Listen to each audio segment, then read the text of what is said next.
people often are not stable. And that's not just in Dharma, that's in many things in life. That we want to do something, we're very hi-ho about it, we're very gun-ho about it, and we really want to do it, and all of a sudden, halfway through, we say, oh, I give up. Maybe it's a relationship, and we see some quality in the person, say, I give up.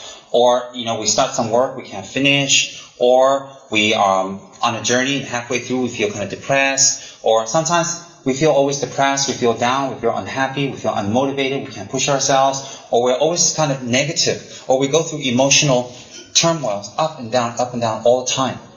Now, there are many, many reasons for that. It could be physiological. Maybe there's something, our hormones are off, or, maybe we have some disease, we have some sickness, maybe some psychological imbalance. And all that ruled out, because if it's a hormonal imbalance, it's very easy. We see a good doctor, that's all. If it's a psychological imbalance, well, Prozac. If you know what that is, Prozac. If you don't believe in Prozac, institutionalization. Okay? But I can't help you if you're crazy. So anyways, ruling that out, we have many, many lifetimes. This is not our only lifetime. We've had many, many, many lifetimes. And our mind is definitely separate from our body. Our mind, there are many types of existences that Lord Buddha talked about. Some of the existences rely on body. Some of the existences do not need a body. There are the formless realms. The formless realms are mind only, where they can cognize. Cognize means to perceive. So to cognize something is one of the definitions of the mind. The mind has two definitions. One is cognition, the other is clarity. Why is it clarity? Clarity meaning it is not stuck on the body, it's not stuck on a form, it can exist on its own, it exists within the body or without a body. That's one. The other definition of the mind is cognition. It is able to cognize through the 5 aggregates or the 5 different types of senses. Body, taste, touch, feeling, sight, sound, the 5 cognitions. So therefore, the mind is defined by 2 definitions, which is clarity. It's free of encumbrance. It has no sound, it has no color, it has no taste, it has no form. So it is clarity, clear. Alright? We're not talking here about the clarity of its true nature, we're talking about its substance. The second definition of the mind, the nature of the mind, or the definition of the mind is cognition. It is able to cognize. Okay, so therefore, let's make that one clear. Then the mind to exist has 2 causes. The mind to exist has 2 causes. One is substantial cause, the other one is contributing cause. Substantial cause is its continuity or its continuum. Because it existed before, it exists now. Because it exists now, it will exist later. Therefore, a substantial cause for your mind to exist is that when you die, you had a mind. When you take rebirth, you have the mind. That is the substantial cause. It's substantial. Number 2 is contributory cause. Contributory cause is the sense awareness and the mental awareness. Alright? So the sense awareness is a contributory cause because the I consciousness or the I awareness helps your mind to cognize. The mind doesn't need the I to cognize, but if your mind is in this body, the I helps it to cognize. Why? People who have psychic powers do not need the I. Do not need the I. Ghosts, hantus, they don't need an I to see. They can see without the I. Also, the mind itself can travel to one place to another with no obstruction. No problems, no difficulties whatsoever. So therefore, to cognize, you do not necessarily need an I, but in this body, it is somewhat at this time eye dependent, ear dependent, taste dependent, smell dependent, touch dependent.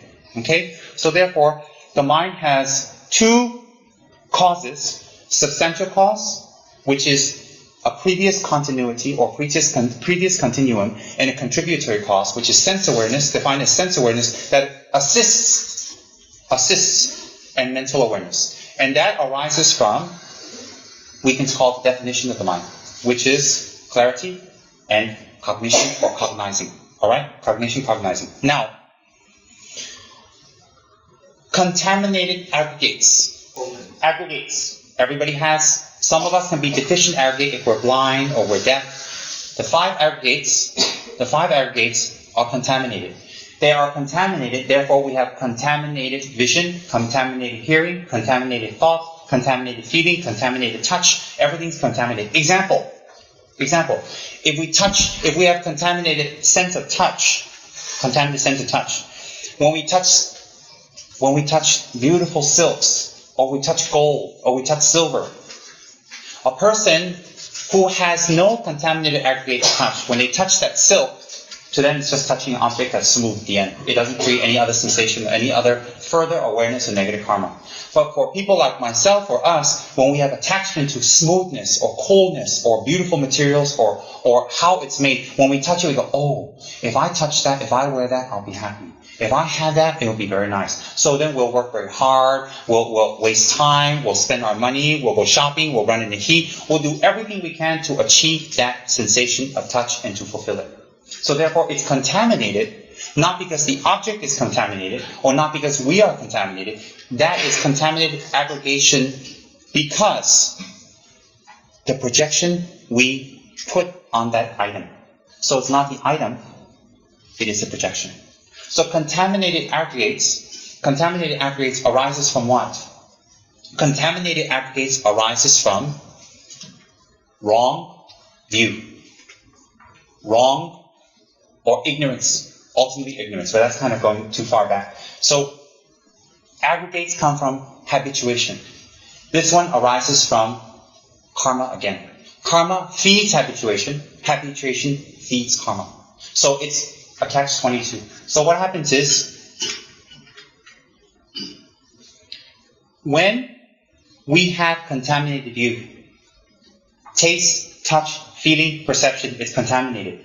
It's very, very dangerous because it will increase this type of contamination.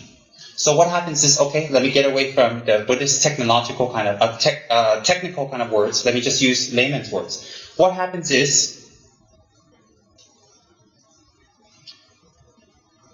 we have a lot of karma.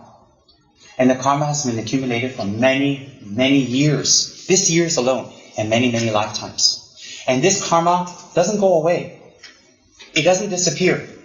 It doesn't dissipate.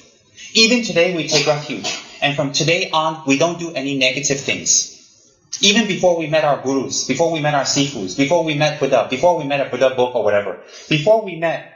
And from then on, once we meet, from then on we transform, we change. And we don't collect much negative karma. Gross negative karma. There's a difference, subtle and gross. We don't collect much gross negative karma anymore, but there's negative karma that we collected from before.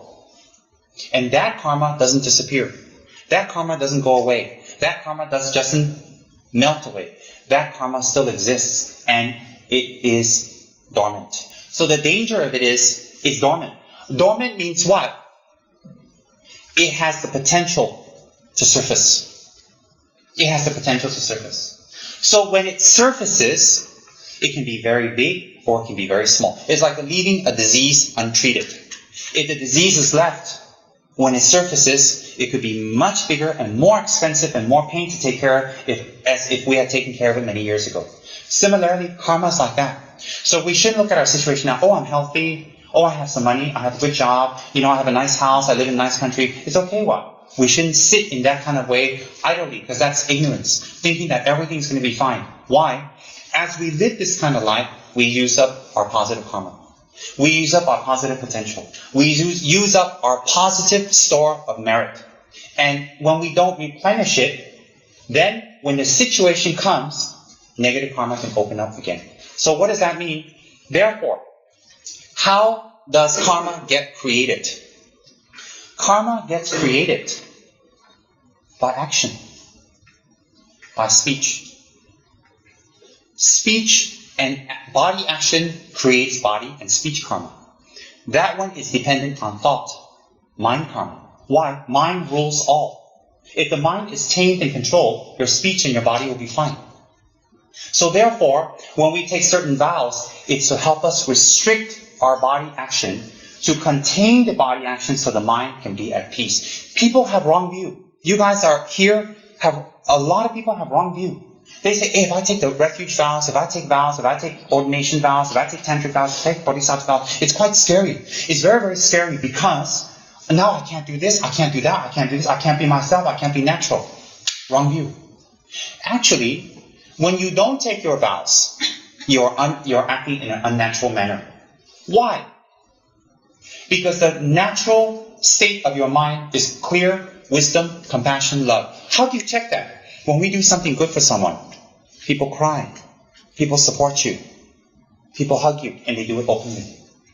And they praise you, they put you in newspapers, they write books about you. And when you go home to go to sleep, you feel so good. But when we do something negative, we may have people supporting us, but it's always in the shadows, it's dark, it's scary, we don't tell people, we hide it, we don't reveal it. So what's my meaning? And then at night, we're not comfortable. We're not comfortable. So if during the day we stole something, we're not comfortable 24/7 all the time. If during the day we gave something, we're very happy with ourselves, we're very open about it. You don't run around telling people, hey, guess what I stole today? You're going to rejoice for me? Of course not. But you say, hey, guess what I gave away today? Rejoice for me. Of course, everybody's happy. So when you do positive action, you feel happy. That's how you use your wisdom mind to check, oh, that's the right way. Why? Why are you happy? Because you're doing something natural. What is natural? That is your natural state of mind. So therefore, if you do something good and you feel happy, it's a sign. It's a sign. That is correct. So doing positive, good things that benefit others makes us feel very good. Why? Because our wisdom mind, our inner mind, is registering that's correct. So therefore, elders, lamas, monks, teachers, ministers, our parents will praise us. Those who have wisdom will praise us. So like that, if that is the case, if thought creates speech and action, that in turn creates karma of the body, speech, and mind. That karma doesn't go and delete and disappear. Chinese people, many Chinese people, majority here is Chinese, not everybody, majority here. They go to temple, they pray, they can divert their luck, they can change their luck, they can bring some good fortune. And they pray, they maybe throw fishes, they rescue life, they put gold on the statues, maybe they offer incense, or they sponsor a temple. But you have to understand, if doing that has power to divert from negative to positive, then when you're not doing that and you do negative, it has the power to divert from good to negative. So when people tell you that, people sometimes get scared. They say, oh, you're giving me a prophecy of doom. No, I'm giving you the truth. I'm giving you power to control who you are. Everything I teach you is for you to apply. It's not for a lama or a guru or somebody to control you. You think yourself. So what happens is therefore, if you go to a temple and you make offerings and you make prayers and you expect that to change your luck, why is it that when you're not in the temple, when you're doing ordinary things and you do negative things, inverted commas, negative things, no offense, it won't create negative results? So therefore, when we take vows, ordination vows, pratimosha ordination, mankonan, when we take refuge vows, ordinary lay people, when we take Mahayana fasting vows, when we take refuge vows, when we take tantric vows, or bodhisattva vows, when we take those vows, actually people feel, oh my goodness, I'm being restricted now, I can't do this, I can't do that. No, actually, you find freedom when you take your vows. Why do you find freedom? Because you restrict yourself from doing things that are unnatural. You won't kill anymore. You won't steal anymore. Those are unnatural. Why is it unnatural? It creates unhappiness. You won't lie anymore. You will not be irresponsible anymore. When someone says sorry to you in the past, maybe you hold on to it and say, no, I don't care, I'm going to make you suffer a while. Now that you have a bodhisattva vow, you can't make them suffer. If they apologize in their heart, you say, I accept. Maybe last time you hold your temper 1 year or 2 years and make them suffer, oh, I'm going to make you suffer, you hurt me one. But when you take your vows, you can't do that anymore. So you say, but that's unnatural. No, that's natural. To forgive is natural. To forgive is natural. So therefore, when we take these vows, example, good doctors in the West, they take vows. Ethical vows of taking care of their patients. For good doctors, those vows are nothing. It's nothing. It's like they have vow, don't have. It's natural. Why? They're naturally good. For the nasty doctors, or the nasty monks, or the nasty people, those vows are very difficult. Why? Because they're not used to doing good things. So my point is staying in a monastery is very natural. I'm not asking you to stay there. Don't worry. Staying in a monastery is very natural. Why? You're cut off from the internet, you're cut off from the TV, you're cut off from all types of news that doesn't matter, you're cut off from entertainment, you're cut off from having kids, making money, you're cut off from working, you're cut off from all these things that make you stay in the four walls and look into your mind and find your mind and develop your mind. That is natural. So people have a wrong view. Because the minute you tell people around here, oh, you want to go to the monastery, be a monk? Oh, you. Ask Sao Chen, you want to be a nun? Oh, you. She immediately gave that kind of reaction when, actually, why? She's not a bad lady. Doesn't know. No one explained. So actually, when you're not in a monastery, example, or you're not holding your vows, or you don't have vows, it's very unnatural. You do as you like. You do as you like. Why is that unnatural? Because very few of us will do positive actions without knowing it. Very few of us. If we can do positive actions without knowing it, everybody here will be a Buddha. You wouldn't be afraid of death. You wouldn't be afraid of karma. You wouldn't be afraid of bad fortune or misfortune. You wouldn't be afraid. Why wouldn't you be afraid? Because you're a Buddha. Therefore, taking vows is very natural. Taking vows bring you back to who you are. Taking vows bring your mind back to who it really is and who it really should be, a Buddha. So taking vows is actually very natural and brings you to a natural state of the mind and is very positive. Whereas not taking vows is actually no freedom. Why? When you don't take vows or you do negative actions, you create more negative karma and more negative karma. Where got freedom? If you have so much negative karma, where got freedom? The negative karma will manifest. Will definitely manifest. So therefore, for people who have fear of taking vows, I refute you. I debate with you. And I give you logic to think. Nothing to be afraid of. Nothing. So therefore, we will be doing that in the future. We'll be taking refuge vows, Mahayana vows, fasting vows, tantric vows, bodhisattva vows. We'll be taking that. And for people who've been practicing all along, it's nothing. It's very natural and easy. They have no restriction, no fear. So actually, running to the internet, getting relationships, having children, making a lot of money, working, wearing nice clothes, fixing our hair, running here, having a good car, those are all unnatural. Those are all escape. People say, hey, you go to the monastery, you're escaping from reality. No, you are not escaping from reality. You are facing yourself. You cut all distractions away and you face yourself. Actually, when you're in the normal world, abnormal, and you're running after money, running after kids, running after fun, getting married, all these things, you think you're creating happiness. No, you're creating hell. You're creating hell. Very wealthy people, very, very wealthy people, most of them, many of them commit suicide or contemplate on suicide. You hear it all the time. Why? The beautiful people, why? Why is that? Why are they unhappy? They have everything we want. Similarly, people, many parents, when you talk to them after they've had the kids, if you can turn time back, would you have kids again? No. They don't hate their kids. They don't dislike their kids. Once they have their kids, it's prison already. You have to give all your energy to one or two people and hope they turn out right. Whereas people like Mother Teresa, Dalai Lama, they give themselves to all sentient beings, not to one or two people. Imagine Mother Teresa halfway through says, hey, I want to be a nun, I want to get married, and she writes love books. And you find out she's got a wedding and she's got a 30-foot train, happy marriage, you're like, huh? All these people starve to death. The millions of people, the thousands of people she helped finish. Imagine Dalai Lama 30 years ago say, hey, guess what? I'm going to get married. I met this cool Tibetan chick and I'm going to get married. In fact, I made two because I'm Dalai Lama what? And then how many people lose out? Imagine Lama Tsongkhapa says, hey, I'm going to get married. Imagine Buddha Shakyamuni, he leaves his wife, leaves his kids, goes to the forest, 2 years later, come back and say, I miss you, darling. What will happen to all of us? Hey, darling, how are you? Hey, Rahula, that's his son. You want to go do some rap? Just think, you want to go play some ball, Rahula? I mean, just think. Actually, the Buddha left. Everybody's like, all the society, Indian people, everybody there, the Kapalaksu, and all his rank, everybody's like, oh God, bad son, bad prince, bad person, unfilial son, very, very bad. In fact, Buddha had so much love and compassion for them. He went and became Buddha and liberated his father, liberated his mother Tushita, liberated his son. His son became an Arhat, the Arhat Rahula. He liberated everybody. And that's why we're here. So Buddha went back and said, hey darling, I miss you. We were all been running around samsara, not looking at each other. I wouldn't be in this room with you guys. You wouldn't be here with me. Look at you. You wouldn't even be with you. Take a look. But because Buddha stayed in the forest, became enlightened, here we are. So Buddha says, Om Mani Padme Hum. So many people became liberated. If you say, oh my darling, finish. Think about it. You follow that example. So why is it Buddha can go to the forest, but you can say, oh my darling. And they say, I'm going to be a Buddha. I'm a good Buddhist. I'm a practitioner. I don't have to hold any vows. I don't have to sacrifice anything. I don't have to give up anything. But I'm a good Buddhist. Why are you a good Buddhist? What's the definition of a good Buddhist? A definition of a good Buddhist is one who cuts self-cherishing mind. So if you can do it as a layperson, it's okay. If you can do it as a layperson, it's okay. There are lay vows also. So my point is, what is going to the monastery?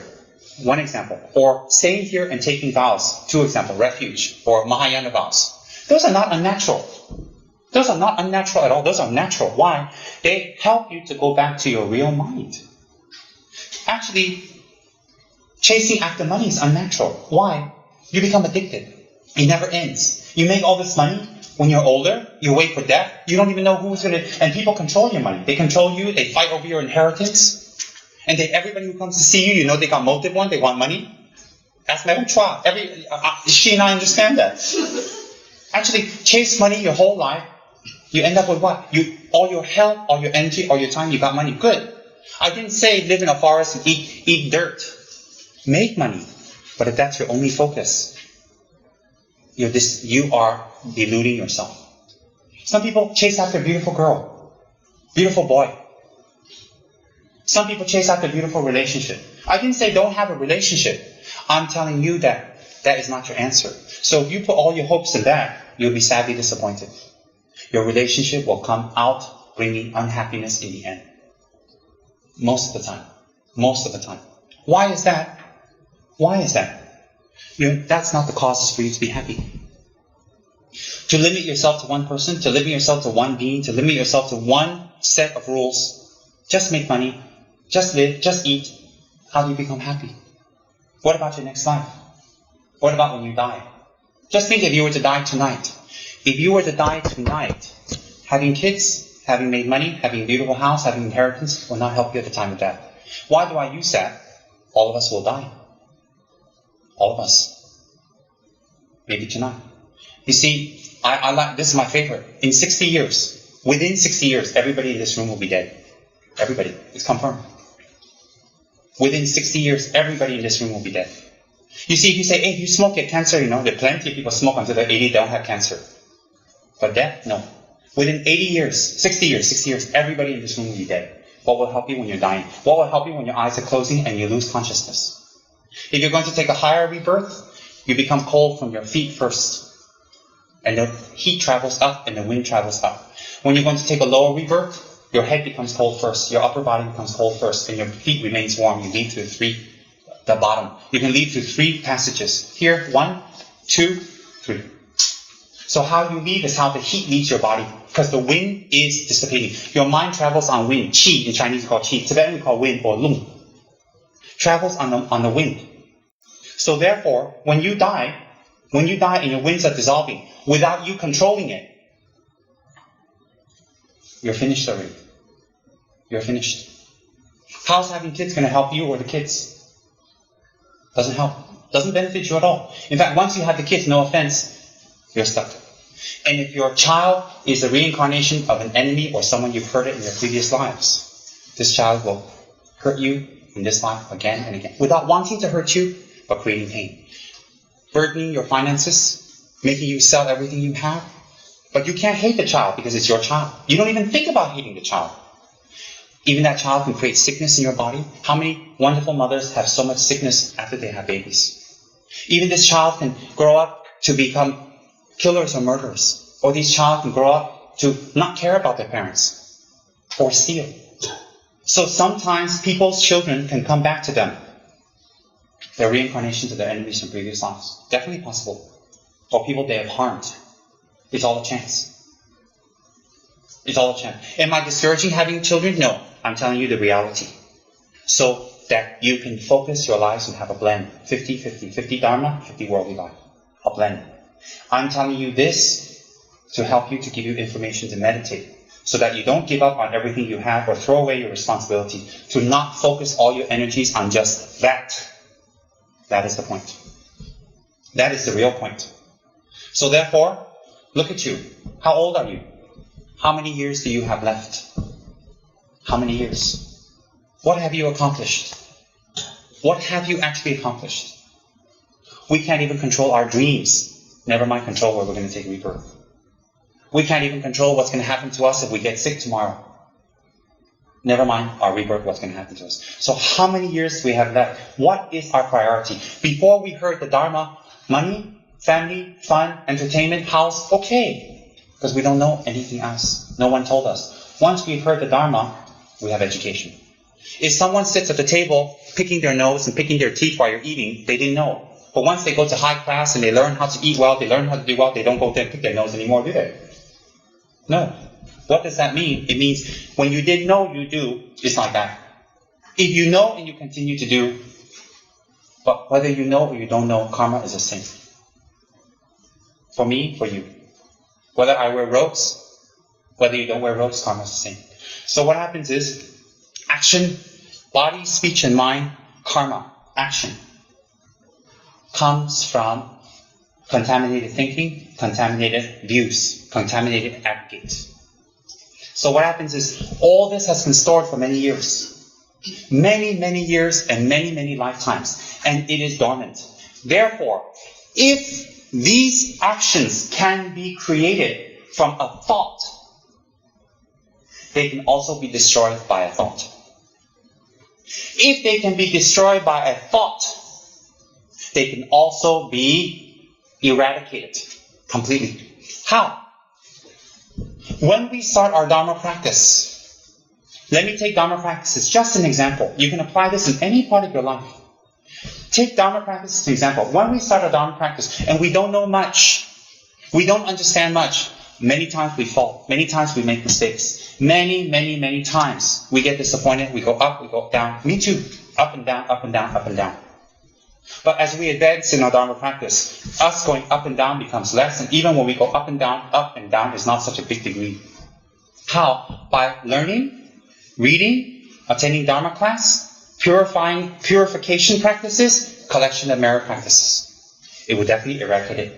Even we have obstacles for Dharma. Some people, outside obstacles. When I was a child, when I was younger, I had tremendous obstacles, physical obstacles. My parents who beat me and who locked me up and punished me for many years, they wouldn't allow me to attend one Dharma class. They would call up the neighbors and call up people and accuse my teacher of brainwashing me. I tried to get him deported. He's a Tibetan Lama. Many times, I know.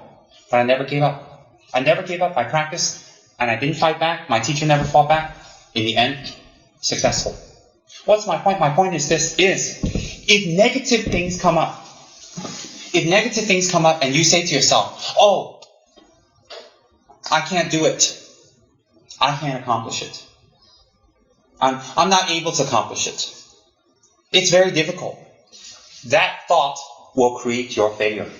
How is that possible? Because you have so much karma accumulated from your life and lives. And it needs a trigger to open it. How does that karma open? That karma opens by thought. By thought. So therefore, if you have all this negative karma, and you keep reinforcing it with these thoughts, it opens up, and it might open up so big that you can't rise above it. So that's why they say doubt, in the Tara Tantra, doubt is equivalent to a thief. It steals away all your knowledge and attainments. Why? When you have doubt, even the guru who's been very kind to you, you have negative thought. Even the Dharma brothers and sisters that you were encouraging last year to do the Dharma, this year they're encouraging you and you're down. And then all the donations you gave and all the hard work you gave to the Dharma become like nothing already. Why? You open the doors to negative thinking. So once you say, I cannot accomplish, I don't have the time to do, I can't push myself to do, you know what happens? That karma opens up. Why? You are not a Buddha yet. We are not a Buddha yet. So therefore, if you have a choice to do Dharma work or you do samsara work, and you pick samsara work, let's hope that you have enough merits that you can balance your life. If you don't have enough merits to balance your life and you do samsara work over Dharma work, when you come to a crossroad, but samsara work will drag you down and down and down. I've seen it many times. Many times. Or drag you down. You will never do Dharma work again. Or you do very little. Very little. So whether you want to retreat, or you want to teach, or you want to write, or you want to meditate, or you want to practice, very, very difficult. Why? Once you open the door of the negative karma, it becomes very big. How? It's like this. We have a helicopter. I can put you in the middle of the ocean, or I can put you on an island. If I put you in the middle of the ocean, you can drown. If I put you on an island, you can survive. See, both is don't know. If you can swim, got chance. If you know how to cultivate, you can maybe produce some coconuts and eat, I don't know. My point is that if I put you in the middle of the ocean, chances are you'll drown. So if I put you in the middle of the lake, less chance you'll drown. If I put you in the middle of a pond or a small pool, the chance of you drown is very little. The pool or the lake or the ocean is like your karma. If your karma is very big, very heavy, if you open that karma up, it's like me dropping you in the middle of the ocean. You drown. That's why for some people I say, no, you do Dharma work. You do Dharma work. You live with the Dharma, you be with Dharma, you involve with the Dharma. Don't have two minds. That's what my gurus tell me. Don't have two minds. Do Dharma. Do Dharma. Why? It will change your life. So, if you have a lot of positive karma, very powerful positive karma, then you can balance your life. Why? You have the karma to support it. So therefore, if we do something, we have to make sure we finish it. People who chronically don't finish things, people who chronically are unreliable, people who doubt or always goes into depression and unhappiness or emotional ups and downs, is because they created it. How? They open it up by feeding those thoughts. Are you hiding from your thoughts? No, you're not hiding from your thoughts. You're avoiding them until you can purify them out. So that means, if the doctor tells me, be a vegetarian, eat at this time, take a bath at this time, wash at this time, sleep at this time, it is to get my internals strong. Then when my internals are strong and I slip, I can still be okay. But while I'm weak, if I do all that, I can become worse or maybe even die. Similarly, when our karma is very, very strong, and we don't do any dharma, we'll be dragged down and down and down and down and down. That's why it's very important for us that if we have any dharma inclination, if we have any dharma inclination now, we should follow it through. And if we have young people are more liable to go off the wrong way. Means just think about money, just think about relationships, just fight, just run here, just have fun. That's not bad, but they might be stuck just doing that. Why? In the end, old, some money, no more for next life, nothing. Fear. Practitioners, when they're dying, it's a passage from a good to another good. Ordinary people like us, when we die from sufferings, we enter another form of suffering. Confirm. And the fact that you don't know where you're going when you die is confirmed as suffering. That itself is suffering. Suffering already. So for normal people like me, when I die, it's from one suffering state to another suffering state. But for highly attained beings, for meditatively advanced beings, dying is changing their bodies to do something positive for others. Continuation, by changing a uniform. That's our choice. So what happens is if we always say, I'm depressed, I'm unhappy, and you believe that, and you go toward that direction, you will be. You know why you will be? Because you open the karma for that. If that is not true, then tantric meditation is wrong, because tantric meditation makes you take the path, the result onto the path. I am Vajrayogini, although you're not yet. Why? The reason you think you're Vajrayogini when you're not Vajrayogini yet is to open the doors to become her, and to go toward her direction and become one with her. One means your mind. Once you take Vajrayogini, you don't say, I'm depressed, I'm unhappy, I'm down, I need help. You cannot. Why? Then you shouldn't be doing Vajrayogini at all. Then people look at you and say, you're more depressed than me, you're in higher tantric studies, huh? What does that mean? The meaning is we have to push ourselves. I can do it. I can finish this job. I can help this person. Determination. I can do my spiritual practice. I can become a better person. I can keep my commitments. I can keep my promise. I will change. Never say, I can't change. Never say, it's too late to change. Never say, it's too hard to change. Never. Never say it, because when you say it, you're thinking it. When you're thinking it, you open that karma up that you cannot change. Never, never say you cannot change. You can change. You can transform.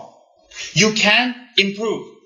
You can become spiritually advanced. You can become stable. All of us, me included, all of us have our own insecurities that we hide from or we avoid. All of us. We can overcome it. When you think I can overcome it, you create the karma to overcome. It's not magic. It's called karma. You create the karma to overcome. If you want to say, I cannot, you check the people out who say they cannot. Two types. One is, they just want to avoid it, so they can spend their time on something that they like. They don't care about other people. They want to spend on something that they like. So if they opt down on a responsibility, they don't finish their promise, they don't finish what they wanted to do, they push it on someone else. Actually, they're very selfish people. Why? Because it's okay for them to give up, but it's not okay for other people to give up. And when they give up, other people have to take over their position. So actually, they're quite selfish people. Actually, that's one type. The other type is people who actually believe they cannot. So both is the same. Both is the same. Why? Both has karma. So you must dig into your repository of karma in a positive way. That's why we take vows. We take vows to give us courage. And we take vows in front of Buddha or Kuan Yin, or we take vows in front of our parents, or in front of the government, or on the Bible, or in front of God, or in front of our sifus. We take a vow in front of these people, because these people or these beings have power. They've achieved something. So when they've achieved something and we swear in front of them, it has some karmic effects. So therefore, when we take the vows and we hold it, the vows are meant to encourage us, not imprison us. They're meant to help us to find who we really are and to take us away from distractions. Making money is a distraction. Getting married and having 20 kids is a distraction. Fighting for your reputation is a distraction. Becoming a real estate mogul is a distraction. Why is it a distraction? Because in the end, when you die, you go with nothing. Nothing at all. So it's a distraction because you don't know where or how or what's going to happen to you. And of course, if Buddha is wrong, it's a different situation. Buddha mentioned 3 realms and 6 places we can take rebirth that are quite frightening. Unless Buddha is wrong. This is not some crazy Tibetan Lama telling you, go and meditate in the forest. You read what Buddha said. So therefore, if you think about it, if you keep saying, I cannot, then you cannot. You made your choice. If you say, maybe I can, it becomes 50-50. If you say, I can, you'll be able to do it. Who goes and take initiation and say, maybe I'll be a Buddha? You go for Vajrayana initiation, Yamataka initiation, or you go take refuge. When you take refuge to a guru, you say, maybe I take refuge in the Buddha. 50-50 lah. You sign a little piece of paper with your guru. 50% I take refuge. Where not? When you take refuge, it's 100% what? When you take your doctor's vows, or you take your law vows as a lawyer or as a judge, you don't say, 50% I promise. Then you become 50-50 at 6:30. It's very logical. So therefore, if you keep saying, I cannot, it becomes you cannot. So therefore, what am I telling you? I'm backing it up on the basis of karma. I'm backing it up on the basis of 5 aggregates and contaminated aggregates. I'm backing it up on the definition of the mind. So I'm giving you an inspirational talk based on the scriptures that you can apply in any part of your life. But the most important thing is this, is remember, you have a lot of karma collected from many lifetimes. So if you always reinforce this karma negatively, it will always manifest negative. Then you say, but if I let that negative karma manifest negative, won't it purify? Yes, but remember something. It will accumulate. Why? Non-virtuous actions have 3 types of effects according to Lord Buddha. 3 types. 1. Ripened effect. 2.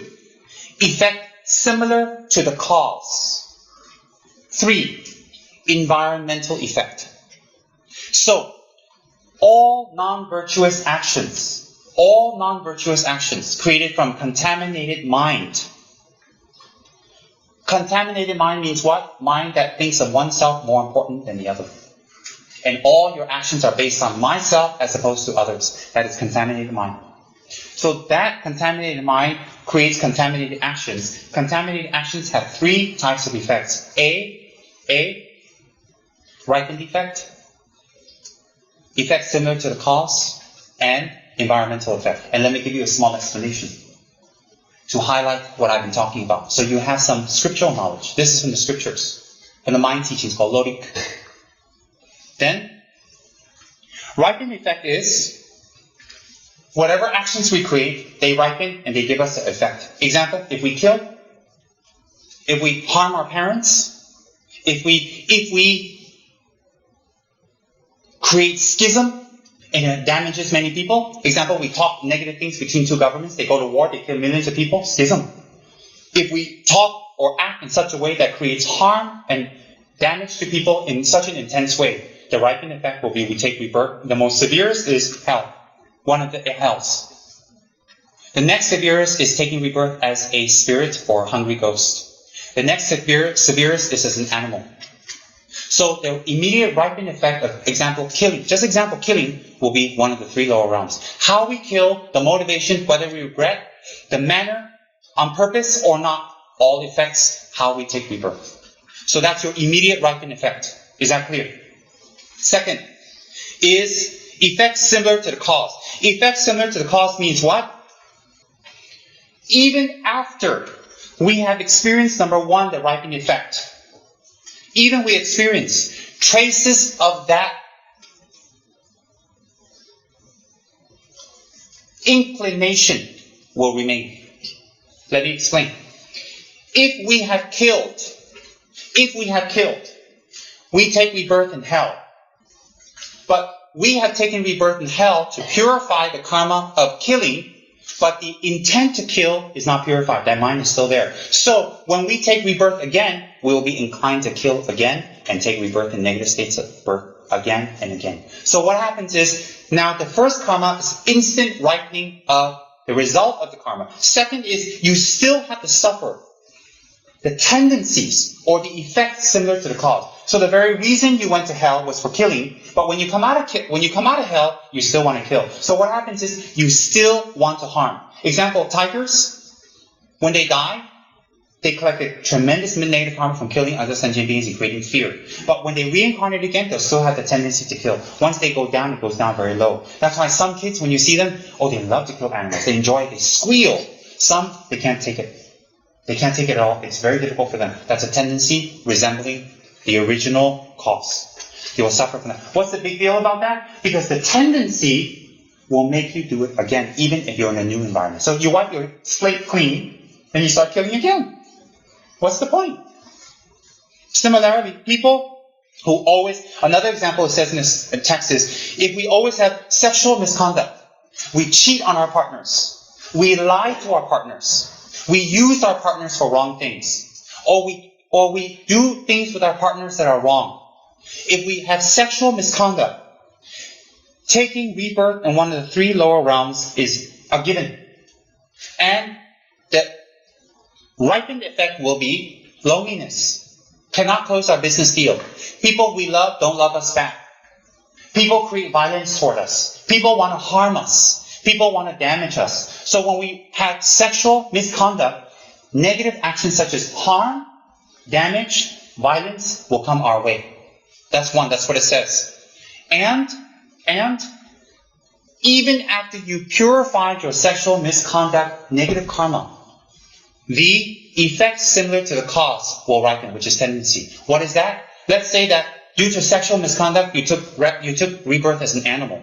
After you take rebirth as an animal, when you come out, you're human again, you will still have the tendencies to not be true to the one you have promised.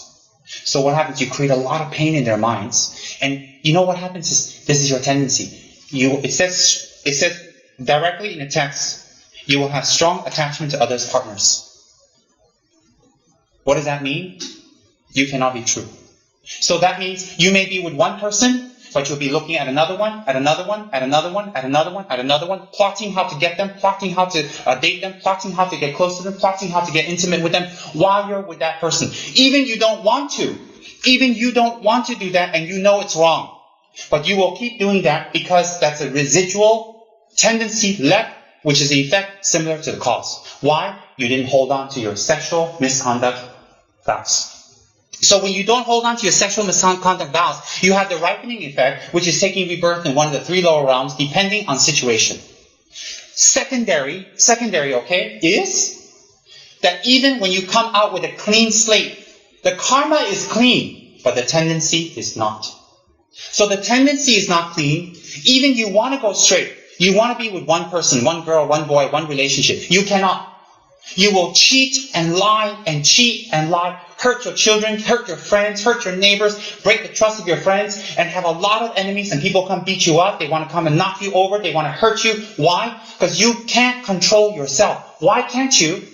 The tendency is there still. So holding on to the sexual misconduct vows are very important according to Lord Buddha. Why? He's giving you knowledge. He's giving you knowledge. That's why ancient cultures, that is truth. Truth is truth. You never mind Buddhism. Truth is truth. That's why ancient cultures like China and India, all these great cultures, very advanced, they're very strong about moral ethics. That if you have one person, you stick one person, you don't cheat, you don't do all the kind of things. Why? They know that it hurts people. But Buddha goes one step further.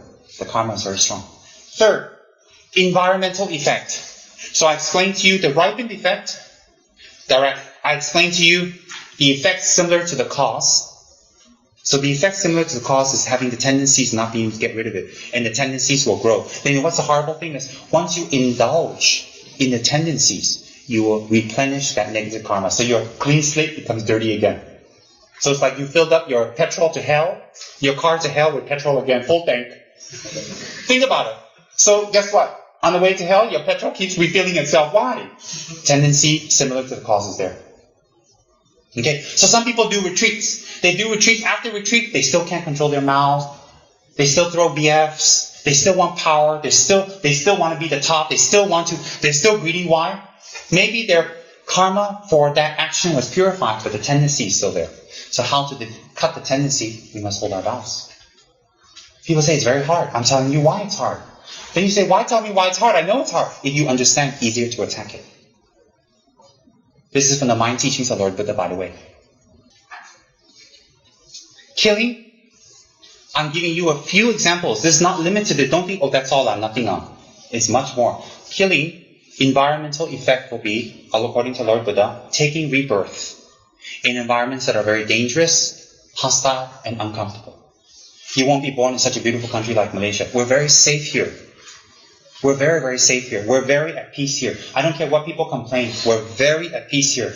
Natural disasters, okay, except Penang lah. Everything quite okay. Last time they had tsunami, I had some friends in Penang, I was saying, you move down here. They didn't listen, so next time I got tsunami, I said, you should move down here, I told you. No, I'm just kidding. So, safe here. The land is quiet here. It's very easy to practice Dharma. Very easy. Okay, imagine in Japan, every time you go into meditation, a tantric retreat in a cave, it got earthquake. You're like, uh-oh. How? Your cave collapsed. Thing is not easy, what? Just think about it, it's not a joke.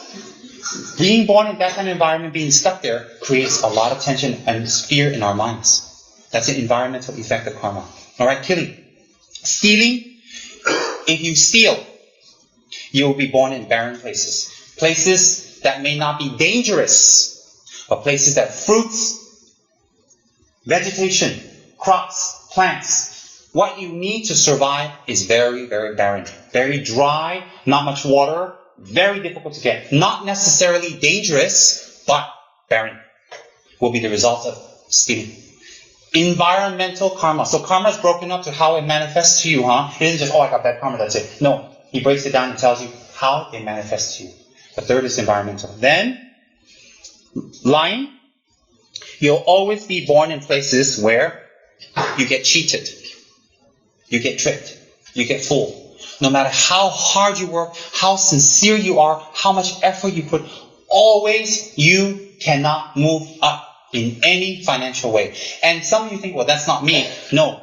Some people financially quite okay, but they're very tight. They don't control their finances. The finances control them. It means they're stingy. They're very, very miserly, and they're very secretive, and they hold their money as if it's their 3 jewels, and they can't let go. That is also an environmental result of stealing or tricking, more tricking other people. So people who cannot let go of wealth, is only concerned about wealth, and hold on, and very miserly, and very, very, very stingy. It's a prison. It's a prison for them. It's a prison for others. It's a prison for them around them. I lived with people when I was growing up. Very close to people who were very miserly, and I lived with someone that was very generous. And the miserly one created a lot of suffering for people around us. Calculative, sneaky, don't want to do it, don't want to pay, don't want to give, even if they have to. The generous one, you always feel comfortable around them. It's not you want to use them, you don't feel you'll ever be used. So what happens is you are born in such a state of mind that not necessarily your poverty is physical, but your poverty is mental. Your poverty is mental. I've met many people, that's my job, that they're very wealthy, but their body is finished. Their mind is finished. They're controlled by other people. They can just look at their wealth, they can't do anything anymore. Environmental result. There are some people, they have control of their money, they think, but actually they don't have control of their money. Why? Because they work for money, they work for more money, they are controlled by it, and they're motivated by it. Their principal reason for getting up in the morning is making sure their investments, their money, and their job, and their funds are there, although they're fine already. Their principal investment. Why? Environmental result. So prison can be like that. Then, sexual misconduct. The result of the environmental karma for sexual misconduct karma is always being born in places that are very difficult for you to be healthy. Very difficult to be free of disease. Disease doesn't necessarily have to be like from dirty water. It can be transmitted. Or it can be the potential to get it. Always being born in places where you get disease difficult to heal. Or having hereditary types of diseases even at a very young age. Many types of results will come. That you have the results of environmental karma from sexual misconduct. Divisive speech. So if you're divisive, if you use your speech to trick others, to use others, to get things from others, to abuse others, you use your speech sweet and nice and diplomatic to cover your reputation, to look good. Getting something from others doesn't necessarily have to be material. It can be emotional. To look right, to always be all right, and not to have anyone infringe on your reputation. All right? Divisive speech. You will be born in, according to Buddha, rugged, very difficult, rugged places, difficult to travel, difficult to communicate, and always burdened by carrying heavy loads. So if we look on the internet, if we look on the news, there are more countries. If you look in those countries of Africa, the majority of them, how do people live? I'm not putting those people down, I dare not. It's a state of existence. There are many people in Asia, even underage kids. Don't look at Malaysia because we're very advanced here. Even in many places in Asia, where the kids underage are overwhelmed and overburdened. You can see in papers all the time, carrying heavy loads. That will come as a result of divisive speech. So my point is, when we do negative karma, it has three effects. One is ripened karma.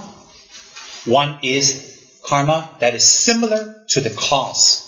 Okay, effects similar to the cause. Third one is environmental. So don't just simply say, oh, got bad karma, never mind lah. No. Don't be so simple. It's not like that. Karma is very, very complex. That's why each one of us look very different. Each one of us are unique. Each one is special. Why? Because karma is very, very complex. It will manifest in us differently. How to counter that? So when we always say, I cannot, I will not, or you go into, or you surrender into your negative thoughts, you surrender into your negative emotions, you surrender into your lack of responsibility, you surrender into your poor me, if you surrender into it, you open this karma that is latent. You open this karma that's there. So, ripened karma, effects similar to the cause, and environmental karma is all dormant. Then you say, what's the big deal if it's dormant? It's a very big deal. Oh, if I open up my experience, I will purify it. You will purify it. You will purify it. But since your tendency is there, you will continue to do it. So if I say to you, okay, open your karma, you want to purify it by experience, you say, okay, you're very brave. Okay, take rebirth as a lion. Take rebirth as a snake. You want to take rebirth as a snake? You can purify your karma for killing.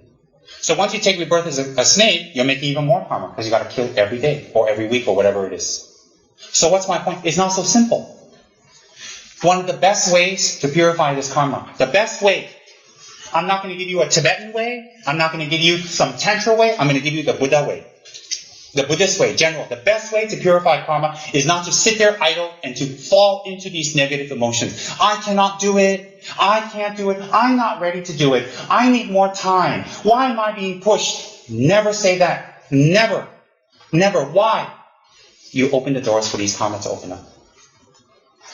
You open it up. As I made jokes before, you ever hear Reverend Cheng Yen Foster, the great Taiwanese nun, say, oh, I'm not ready to help anybody anymore. I give up. I don't think so. You ever hear Mahatma Gandhi say that? Oh, I'm not ready anymore. I need more time to save the world. I don't think so. Or the Dalai Lama, he makes his Nobel Peace Prize. Okay, I'm taking a 5-year hiatus to make some money and take care of my kids, and I'll come back to teaching about Buddhas and compassion and purification after 5 years. Thank you? I don't think so. How come they don't do it and you can? How come you can say, oh, let me choose if I do Dharma or I do Samsara? Or let me choose if I do Dharma or not. Let me think. If they don't have an option, you don't have an option. Why? Their karma, your karma is the same. It's the same. So they say, oh, but you're a Rinpoche. You're a High Lama. You're supposed to do that. Oh, please. High Lama, High Shmama, they all have karma. I have karma. You have karma. What's the difference? Buddha never wrote, hey, if you're a High Lama, of course you're going to be born and you're going to do Dharma and you're going to be perfect. And everybody else is not perfect. And then you use that as just an excuse. See, I'm not a High Lama. I'm not a monk. Therefore, I don't have to do it. No, that's an excuse. You use that as an excuse not to do it. So don't let your mind trick you. That's the point. I'm not saying you're sneaky. I'm saying tendencies can be sneaky. The second of the karmic results, tendencies. See, now when I talk like that, you go like, I understand. Last time I said karma, I say tendency, you look like, I like that all the time. The more you listen to Dharma, the more your mind opens. The more your mind will open, the more you listen. So therefore, if you have received tantric initiation, you should never say, oh, I give up. Oh, I'm not going to do my practice anymore. Oh, I can't help all sentient beings. Oh, I'm tired. I'm exhausted. I need a break. I'm going to go away. You shouldn't say that. Do you know why? It's not that you're a bad person. You will open that karma up that maybe you can never come back to it. Why? Your repository of negative karma is very strong for many lifetimes. So you say, but me not saying it doesn't make the feeling go away. Well, it's part of it. If you not saying it doesn't make the feeling go away, why take vows not to create schism? Right? So we don't have to take any speech vows. Why? We just take mental vows. Don't think that. You can say it. No, it doesn't make sense. Why? So people say like that, I'm just saying it. Why? It's nothing. No, it got effect. Speech karma got. That's why you have the vows. I gave you logic. That's why don't say it. Even you say it, you can affect new people. And one of our vows is not to discourage people from refuge. Refuge is not the ceremony. It's practice and meditation going to the higher teachings. So when we say, when you're a tantric practitioner or you've been with the Lama for a while, you've been there for years, you always say, oh, I can't change. I don't know how. Oh, poor me. All the time you do like that, right? You, in fact, push people away from taking refuge. Because they look at you and say, ayo, 15 years in Dharma like that. And then you look at them like, cannot. People who have been in Dharma and taking refuge, never mind Tantra, taking refuge, never say you give up on helping others. Never. Never. Why? When you stop saying that, it's one road closer to stop thinking that. If it is not one step closer to stop thinking that, why we take vows on not saying negative things? Right? That's one. Second, you shouldn't say, I can't change. Never say. People who take refuge should never say, I can't change. Or I doubt this. Or I don't understand it. Why? There are so many Dharma books out there. If you don't understand, pick one up and read it. Trust me, if it's a Hello magazine about who married who had boogly with who had 2 kids, you read the whole cover to cover, memorize, and somewhere doing din-din, explain to people. No problem what. But if it's a Dharma book, it's very heavy. Oh, you don't have the muscle. Turn the page. Very difficult. Then you have to fight it. How do you fight it? One day at a time. One day at a time. It's logical. Don't say you give up on others. Don't say you are not ready. Why are you not ready? If you are not ready, it means you become Tedapam. It means you're already Amitayas, but that you have immortal life. Or you're one of the 8 immortals of the Chinese legend. Is there any immortals in here? If you're immortal, then you say, I'm not ready. Okay, so since you and me is not an immortal, don't say you're not ready. Do you know why? Because death isn't going to wait for you. Death isn't going to wait. Therefore, that's one. Second is, you never say, don't push me. Don't make me do it. Then why do you want a guru? You want a guru go out with you and eat with you and drink with you and do drugs with you and have bubbly with you and run here and buy clothes and have fashion? Is that what you want a guru for? Some of you are thinking, yeah, why not? No. Yeah, I love Guru. And I was like, I wish Rinpoche do business with me. He looks pretty smart. He can do the pujas, I'll do the deals, we make money, we'll be happy. What? Yeah, right. No. Why do you want a guru? Of course the guru will push you. So if the guru pushes you and you sit there going, don't push me, I'm not ready, don't push me. What do you want a guru for? Why do you sign the refuge contract? And the refuge contract cannot, cannot like this one. Cannot. So if you have a guru and the guru pushes you, in fact, you should go, wow, he really is a guru. He's not after my money. He's not after me. He's not out to hurt me. He's trying to transform me. Because he's making me do things that I ordinarily would not or dare do or think I cannot do. But he's shown me that I can do it. He didn't give that to me. I gave that to myself, but he showed it to me. Because he has more experience.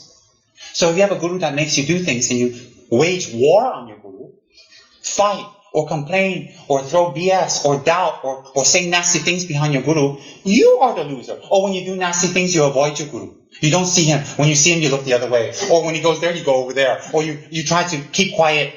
Cannot. It's you hiding from yourself. Why do you have a guru? Why? You have a guru because the guru will help you find yourself. So if you avoid the guru, you're avoiding yourself. If the guru challenges you and you say no, why do you have a guru? You're doing well in samsara with all your bad karma yourself. Why do you need a guru to dance along with your bad karma? You think. So if the guru tells you to do it, that's why after we have established a guru-disciple relationship, I'm not talking about new people, after we've checked the guru out, we make sure the guru is real and has knowledge and sincere, and we accept it in our hearts as a guru, then we follow. Some people 1 year, 10 year, 5 year, 3 year, up to them. And not necessarily I have to be your guru. Not necessary. No. So my meaning is what is, once you've accepted someone to be your guru, and the guru pushes you, in fact, you should think how kind. In fact, you should think how wonderful. In fact, when they make you do things that you don't want to do, in fact, you have to think how kind. Like a mother who forces you to eat the vegetables, like a father who forces you to do well in school, like a doctor who forces you to discipline your eating habits. All very kind. So what do? Slap our mother? Kill the doctor? Beat up our father? Bomb the guru? Well, think. Then nothing improved. Then why go see doctor? Why go see your mother? Why go see your father? Why go see guru? Why build Kachara house too? Why build retreat center? We build retreat center, go up there, what? Bomb our guru up. What do you think? You build retreat center, keep your guru up there, water torture test. What do you think it's for? Of course your guru, and your guru, a real guru, a fake guru will say, anything you do, never mind, just give me the ang pao lah. See the ang pao, you're happy. Oh, is that got money here? Never mind, thin one, don't. I check later. You think I check now? Oh, now you know. Okay, now. So if the guru is always nice to you and always talks well, always very soft, and whatever you do, never mind, you have to think, hey, what's this guy after? You know how a pretty girl, the boy always says, oh, you're wonderful, you're nice, and you know what they want. You know what they want. You know exactly what they want. That's right. So therefore, what do you want a guru for? The guru forces you to do things that you can do, and you should do, and you will do. So never say to your Dharma brothers and sisters, I can't. Never say to your guru, I can't. Never think you cannot. Never get into this kind of rut, I cannot, I'm depressed, I'm sad, I give up. Don't. Why? On the lowest level, you push other people from Dharma. You're destroying your vow. Then you destroy your vow, you increase the tendency, you increase the karma, and it becomes heavier. The very reason you're saying all that is to get attention or get some affection or get some help from people, but you destroy it because the karma is there. That's one. On the next level, when you say that, you reinforce that in yourself. I cannot, I cannot, I cannot. On the next level, you open up the karma. The karma is opened up. The karma is opened up, you cannot. Why? You think that. How do you think karma opens up? How do you think karma opens up? That's why it's very important now to develop this type of mind that is strong, that is focused. Even in sickness and illness, you can pray for others. Even in sickness and illness, you can absorb the sufferings of others. Even when you're in tremendous pain, you can absorb the unhappiness of others. You can think like that. Whether you do or not is a different story. You can think like that. Why? That's a test for when you're dying. That's a test if you're really practicing. That's a test if you're really purifying your negative karma. So what happens is this.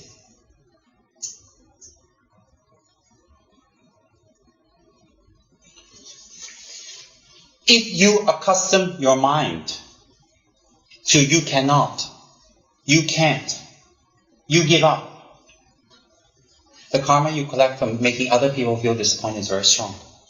The karma you come from destroying your vows is very strong. The karma that comes from destroying yourself is very strong. So what happens is, if you're accustomed to this kind of thinking, at the time of death you'll have this kind of thinking. You see, when we die, none of us in this room, me also, none of us in this room at the time of death will have all of our karma completely purified and wear a Buddha. So at the time of death we have a lot of negative karma and we have a lot of positive karma, and they're both dormant. The last thing we think on the time of death is what will open the dormancy of the positive or negative karma, which will affect us to take good or bad rebirth. That's why in Buddhism, when people die, we say, quiet, don't cry, don't show sadness, don't disturb them, keep their mind free. And when we touch their bodies, in Buddhism, when we touch their bodies, when they have died, we touch them from neck up. The best thing is to do this, is to jerk their head on top, reciting prayers and mantras. We want their consciousness to leave through this aperture or through this area to take a higher rebirth. So to take a higher rebirth house, when they're dying, if you remind them of their guru, if you remind them of their yidam, if you remind them of the Buddha, if you remind them of the good things that they did, and you keep their mind calm, that thinking will trigger that karma to open up. So if they've been practicing Vajrayogini for many years, even just making offerings, and they have a very good mind association with Vajrayogini, when they're dying, you say, okay, blah, blah, blah. Don't think about anything. You relax. Calm down. I'm here. Now you will take a journey. Think about Vajrayogini. Remember what you read about her? Do you know she's a Buddha? Do you know she can help you now? She can take you and she can bless you? Relax. Think about the pujas you did. Think about the tsok you did to Vajrayogini. Think about the mantras. Think about the mantra right now.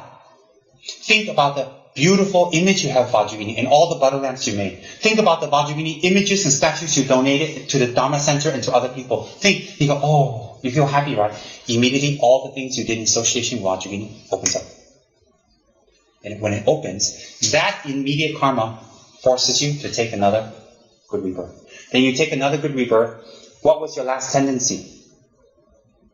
What was your last tendency? Correct. So when you take rebirth, what will be your first tendency? You got that right? Do you understand? So, people who are very young, high lamas, reincarnation, when they're born, they recite mantras immediately, they do prayers, they start learning, they want to become monks, they want to go look for their guru, they do their practices. It's because their last tendency was meditation when they're dying, on their yidam or their guru or the dharma. So when they come back, immediately they want to do that, and no one can stop them. Now, the rest of us, what has been our tendency our whole life? I want to look good. I want to get money. I want to get rich. I want to eat meat. I want to control. I want to have women. I want to have men. I want to be beautiful. I want to be a star. What's that tendency? That's what we were doing in our previous lives. So when we come back, we have that tendency. So that's residual karma coming back. Does everybody understand that? Does it become clearer? So that's why, how do you define the last minute of your life is how you've been training yourself now. If you have not been training, if you've been saying, I cannot, I give up, I'm weak, I'm a loser, I don't care, whatever, then at the time of death, that's how you're going to think. Because if people tell you about your deen, you'll be like, all you think is, but I gave up. Oh, I don't believe it. Yeah, is she real? It's nothing wrong. So immediately the negative karma comes up.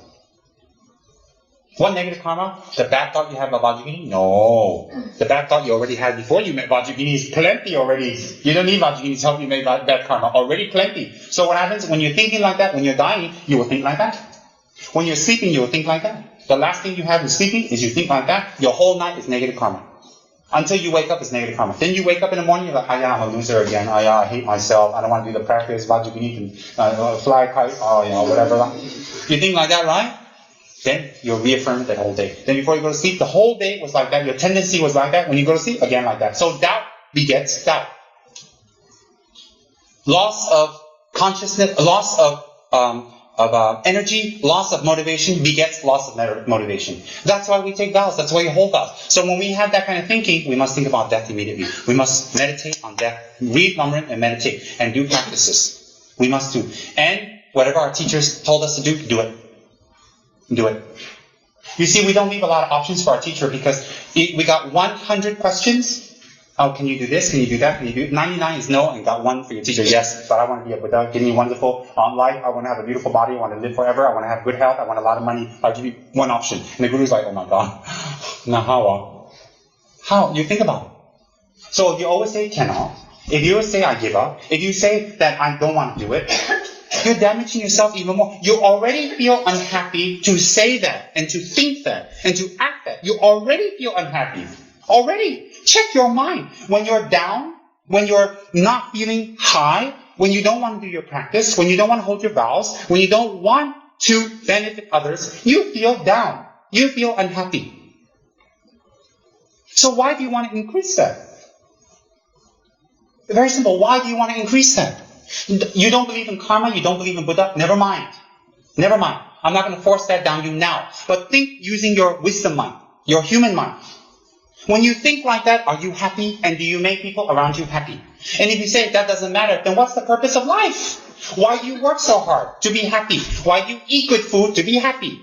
To make your tongue happy. To make your eye happy. To make your ear happy. To hear good sound. To make your body happy. Feel good thing. You want your body, you want your ears, your eyes, your feeling, your taste, your touch to be happy.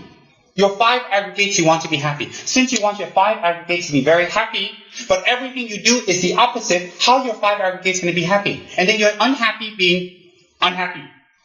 Or are you happy being unhappy? You have to think. So how? Hold your vows.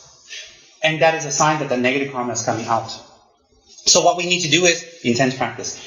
What Lord Buddha recommended, what the High Lamas recommend is prostration retreats are very powerful. 35 confessional Buddhas. The Mahayana of the superior 3 heaps. The Mahayana Sutra of downfalls. Very important to do every day. So that I tell people, if you notice people who got emotions go up and down, up and one day they're happy, they're not happy, they're happy, not happy, they're depressed, they throw a beer, they're not happy again, they're happy again, they're not happy again. That's why I tell them do 35 confessional Buddhas in prostration. If they don't do it, they become more. Then sometimes you see them, oh, I'm so happy. Next week, you're like, did you do your prostration? No, I gave up. I'm like, oh my God. And then my point is, what is? It is in your control. I'm not telling you to pray to me. I'm not telling you to take refuge. I'm telling you how your mind operates. I'm telling you how your mind operates on the logic of what Lord Buddha has taught. I didn't tell you to become a Buddhist. I didn't tell you to chant. I didn't tell you to go home and chant and wear and cut off your hair or something. I'm telling you the truth of how your mind operates. So if you enjoy and you're happy being unhappy, then you know what to do. I don't need to teach you. You can teach me. I go for you for initiation. We give you the unhappy initiation. The yidam of unhappiness. So what's my point? Karma has its effects. So what we should do right now is this. Stop saying, I cannot. Stop saying, I will not. Stop saying, I'm not ready.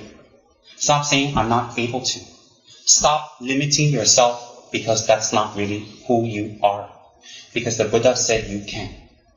The Buddha says you can become a Buddha. The Buddha says you can purify your karma. The Buddha says you can purify your aggregates. The Buddha says that you can purify all your negative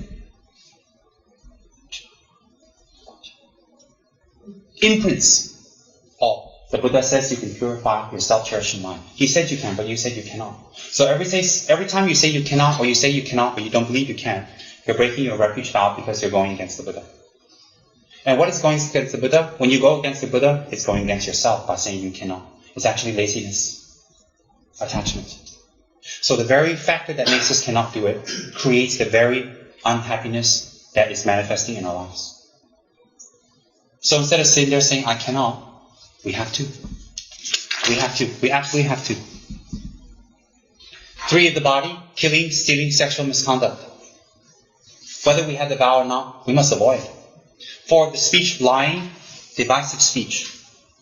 Hurtful speech, idle chatter. Hurtful speech doesn't have to be loud, it can be designed to damage. Sneaky speech. 3 of the mental, covetousness, malice, holding wrong views. Not wrong views, holding wrong views. Because wrong views are not inherent. They can be removed. Holding wrong views. Okay? So, last,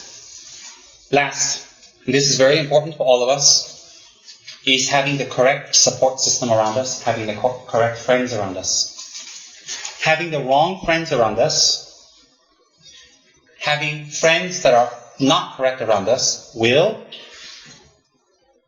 destroy good interest and kindle negative interest. We cannot ascend to higher thoughts when we have negative friends. They drag us down. Why? If we have the power to drag them down, we can go to discos. We can go to the clubs. We can go and sleep with whoever we want. We can go and drink. We can do these things. Why? By doing these things, actually we drag them up instead of them dragging us down. Why? Because there's no halfway house. We can't meet them any other way. So we meet them on their terms. But if we're not practiced and we're not strong, we don't do those actions. Because if we do those actions, we will drag them down. That's 2, all right? Then, hanging around with negative friends or friends that seemingly look good but are negative reinforces our habituations. Why? They think like us, that's why we're friends. In fact, it's harmful in the end. Hanging around friends that encourage money, that encourage relationships, that encourage drinking, that encourage wasting time, that encourages damaging and hurting and lying or cheating on your spouse, disrespecting your parents. Being around people like that, if you're not strong, you won't motivate them. They will drag you down. They, in fact, reinforce your habituation. So look at the people and the kind of friends they have around them, and then you will see what type of person they are. What type of friends a person has, or no friends, indicates the level of their mind. So their friends are all street people, all people who are like party ones, or drug ones, or angry ones, or fighting ones. That's the level of their mind. That's what they're attracted to. If we're around friends of business, money, business, money, that's what our interest is. If we're around friends, we just want to look good. We want to be around the rich. We want to look popular. We want to drive the best car. We want to be a good reputation. We want to hang around them, and we miss those friends. That shows you the type of mind we have, or residuals of that mind. And then, those friends also indicate the level of your spiritual practice, and where you're going to die, and how you will die, and how you will suffer or not suffer. Why? What you're interested in will be reflected with the people you surround yourself with. Very simple. So if you're around friends that like to drink and do nothing, and idle chatter, and just do drugs, or just nothing, that's what you're interested in. If you're around friends who just want to make money, that's your interest. If you're around friends who just don't want to do anything, just get married, just have kids, just work, and save money, that's all. Don't tell me anything else. Don't disturb my life. You're very lazy. If you're around people who always gossip and chatter and say negative things about people and hurt people and bring them down and destroy people, that's your interest. So whatever your friends are, however they think, reflects your mind. So you can see a person by their friends. If their friends beat them up, if they're wrathful friends or they're mean friends, you know the type of person they are. You don't need to listen to their words. You don't need to look at their body. You don't need to check how they act or what gifts they give you. You look at their friends. Why? We will attract and nurture the type of people that we have similar interest in. That's not a criticism. Psychology. And then people who don't have friends, why not? Why don't they have friends? Everybody can have a friend. Even a monster like me have friends. Everybody should have friends. If you don't have a friend, also shows you something. Don't say, because I like to be alone, I don't want to have friends. No. It's too much effort to transform yourself to have friends. Everybody needs friends. Everybody. Then, your friends can indicate whether you will have happiness or unhappiness because of the kind of activity they encourage you to do and they influence you to do. So if your friends encourage you to do negative things, and you're not strong enough to bring them up, they will drag you down. So if you have a weak mind, a similar interest, they will drag you down. So a friend will indicate your future. Your friends will indicate the type of existence you will have. Okay? Then, your friends can trigger your negative karma or your positive karma. If you're surrounded by positive friends, a positive spiritual friend refers to the teacher or the sangha or the dharma brothers and sisters. If you're surrounded by positive friends, you live in a positive environment, you're with positive people, and you're with a positive teacher, they will trigger your positive karma. Why? They always reinforce your positive mind. So that 1 day, 2 days, 3 days, it's reinforced, it becomes habitual. Once it becomes habitual, negative karma is very difficult to open up. Very difficult. Then positive karma opens up. Positive karma opens up that you do more and more positive things to a point where your positive store of merit is so big, the negative is small, it becomes erased or purified. That's why I told some people, do the Dharma, don't have two minds. If they stay near me or stay near Dharma, they always, I will do. The minute they go away, the minute they go to another place, they start thinking, maybe. Why? They themselves, their mind is not strong. They themselves, the mind is not strong. They themselves is an indication to them. I'm not criticizing them. I'm giving them a way to check that their minds are not strong. Then these people, if they want to do practice, no results. Why? If your mind is always like that, if you do practice, how to have results? So more, if you want to teach Dharma, and your mind is like that, and you're not focused, and you're still thinking, should I do my career? Should I make money? Should I get married? Should I have this? Should I have that? If you think like that and you say you want to teach Dharma, no. No. Why? We don't create the karma to teach Dharma. Teaching Dharma means being an example first. Being double who you teach first. You have to be double compassionate, double knowledgeable, double kind, double effort, double patience. You have to be double who you teach. If you're not double them and you teach them, you're just like another a sneaky friend. Just another sneaky friend.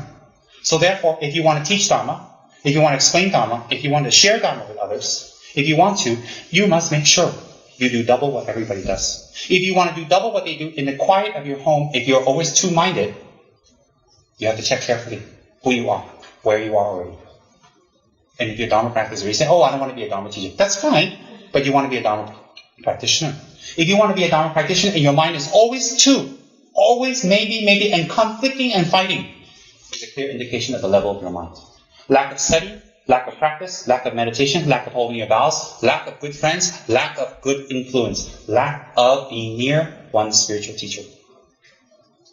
Why? You will never be able to drag down a real spiritual teacher. Me, you guys, we'll go party together. A real spiritual teacher you can never drag down, never. They will drag you up. The teacher will do anything with you and they can do all the things you do, but in the end, they will drag you up. Even some spiritual teachers are quite fierce. They can beat you up and slap you and break things. It never affects them. They will do everything they can to drag you up. Even some spiritual teachers, they go out and have fun with you, have coffee or do whatever. If your mind is down, they go and have coffee with you. What? They talk with you, joke, and talk about this and that. They come down. Why? You cannot go to their level, but they can come down to your level. But once they come down to your level, they can go back to you, up to their level. You're at that level, you can never go up to their level because you're not at that level.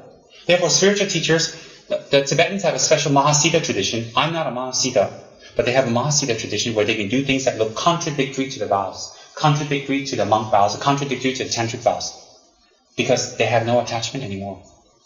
So having vows and having robes and having all these things doesn't affect them. You see, vows is what is attachment. If you don't have attachment, the vows are nothing already. You become one. Do you think Buddha Shakyamuni needs to hold his vows? Oh, you're not holding your vows, Buddha Shakyamuni. You see, you're Yamataka now with a consort. Hello? Oh, Kuan Yin, you're not holding your vows, what? You're not a nun. You got hair, what? You broke your vows, what? Aren't you a nun? No? That doesn't apply to me and you. I'm talking about highly realized beings. Vows are for you to reach that level. Once you reach that level, the vows are just something superficial. But for us, no, it's not superficial. It is a discipline. So therefore, when you look at a person's friends, you can see the kind of interest they have. You can see their level. Whether they will have higher thoughts or be dragged down. You can see if their habituations will be reinforced stronger. You will see if they will become happy or unhappy. You will see if more negative karma will be triggered or not triggered. Open or not open, you will check. You check around. And then when you go home and meditate, when you think about it, when you contemplate and go on a bus here, you watch. You see, this is not miraculous. All of us can examine. Some say, I don't want friends. I'm happy with just me, my wife, and my friends, myself. Can be a cop-out, can be a mistake. Can be. And then that's another sign, lethargy. Don't want to do anything. Why? You don't want to do anything. You just want to make money, pay your bills, and stay home and do nothing because you have no compassion for others. You don't want to push yourself to do more for others. You're very used to just taking care of yourself. That's opposite of the Buddha path. That's opposite of the Mahayana path. It's opposite of Amitabha, opposite of Kuan Yin.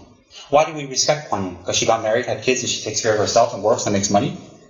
Because she doesn't care about others? We respect Kuan Yin because she has the qualities that we admire. So if we admire that qualities, we have to engage in the practice of gaining those qualities. Then when we pray to Kuan Yin, it's real prayer. If we pray to Kuan Yin for money, for long life, for sun, for all these things, this is not Buddhism. That's shamanism.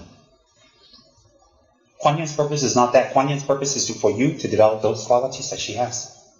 So when you meditate on the qualities, is to transform your mind. At first you become ashamed. And then you transform your mind. So therefore, the Savior is not Kuan Yin, the Savior is yourself. But Kuan Yin triggers the Savior in you by inspiring you to become like her, or Shakyamuni become like him.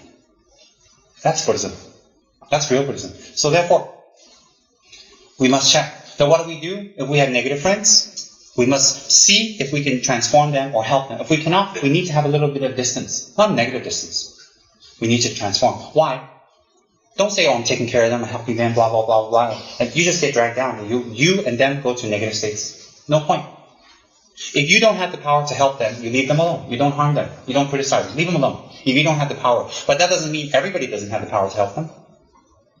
And if you influence their lives and you think you're trying to help them, you don't have the power to help them. In fact, you can make them go even worse. 1-2 years later, you look at them, they can be even worse because you influence them and you try to, inverted commas, help them. Very dangerous. So therefore, we have to check who we are influenced by, how fast and how quick our mind changes, how stable and unstable we are. Very, very important. So how to fight it? Good old-fashioned hard work. Meditation, contemplation on its benefits, holding our vows and pushing ourselves toward that direction. And doing purification practices such as the Mahayana superior purification of 3 heaps. Example. That's it. There's no magic. There's no magic mantras. There's no magic nothing. Then people say, oh, Buddha Shakyamuni was a pure monk, and he gained realization by sitting under a tree, he did this. Yes, but he meditated for many hundreds of lives to do that. We didn't. People like to quote. People sometimes they like to criticize lamas. They like to criticize teachers or lamas that you do this way, you're not following the Buddha. Well, I'm not the Buddha. He's had 3 aeons of practice, and that's his last life. He's going to be a Buddha already. This is not my last life. I'm not going to be a Buddha in this life. I already know. You can't compare like that. If you compare, I compare you. Why JJ no Shakyamuni? I can compare very easily. What? No, that's not the point. So,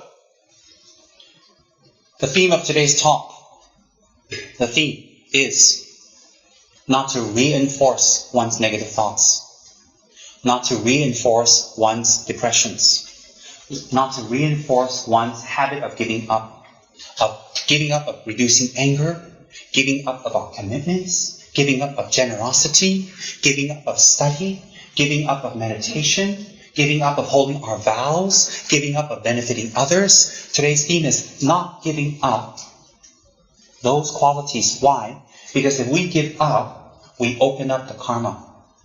We trigger it open. If we don't give up, we trigger another karma. If we don't give up, we trigger the karma of making marriage with our teacher, holding our vows, having initiations, doing our practice, making offerings, donating to temples. Those are a lot of good karma that we've collected. So respecting our parents, talking nicely to our mother and father, showing respect to elders, helping pregnant ladies, taking care of animals, feeding the poor, taking care of beggars, going on Saturday night giving food to the poor. Those are all very good karma, but those karma are dormant. So how to trigger it? By positive thinking. I can do it.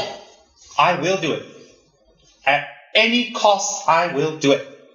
Then we'll trigger that kind of thought. Don't ever say you can't do it now.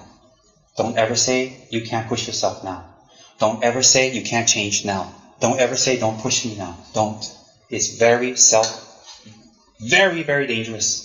That's why the teachers always make us do things that we cannot do now. Actually, we can.